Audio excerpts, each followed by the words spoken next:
Good morning, good afternoon, good evening, or wherever you find yourself in the time zone when you're watching this. I was just preparing for my day and letting the pain meds kick in as I do every morning. And I was laying and resting with my eyes closed, and my brain started planning my day. And as I started thinking about certain tasks I wanted to do for my Empower membership, I started becoming frustrated and anxious and cursing in my head. And I paused and I used my BRAVE process, which starts with bearing witness, which is just taking a look at it and seeing what's up with this. And I began asking myself, why is this a frustrating idea? And the frustration was coming from the fact that I was resisting, dreading, anticipating having to use specific executive functions that are hard for me.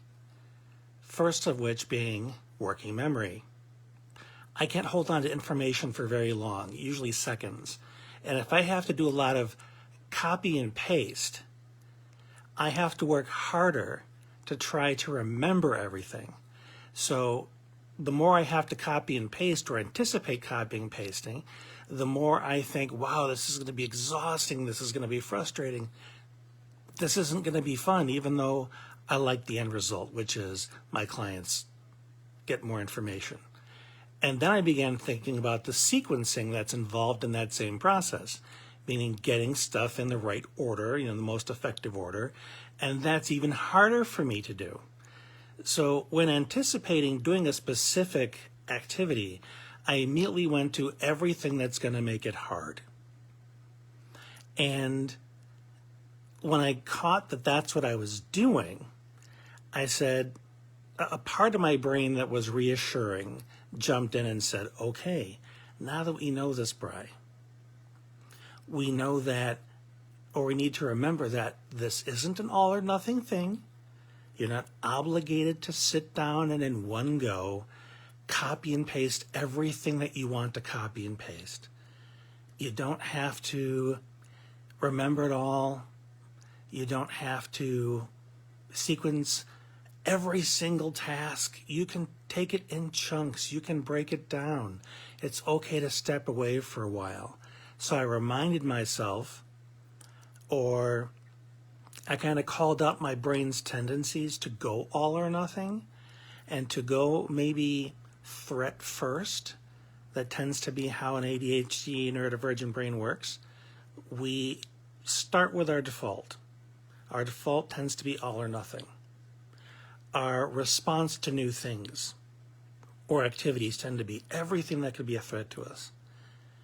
But unless we allow that thinking to hijack us and dominate our entire lens on the circumstance, well, if you do that, you're going to catastrophize. But if you learn to catch yourself, you can say, hold on, that's the default talking. That's not what I want to continue using here.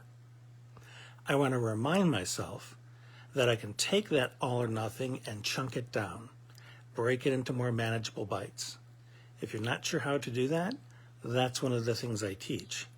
And fortunately, I remembered to do it myself just now, and I feel much more in charge of this task I'm going to take on because I now remember I can do a little bit of it and then step away if it becomes frustrating and overwhelming, because I know I'm putting much too much pressure on executive functions that are already stressed enough because I have gaps in them.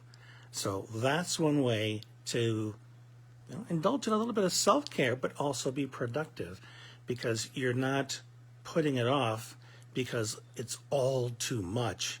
You're breaking it down and doing a little bit at a time, so you're making progress over time. A lot of different things there, but I just wanted to share this with you, and I hope it's helpful. If so, please drop me a comment and let me know. I appreciate your time. Thanks.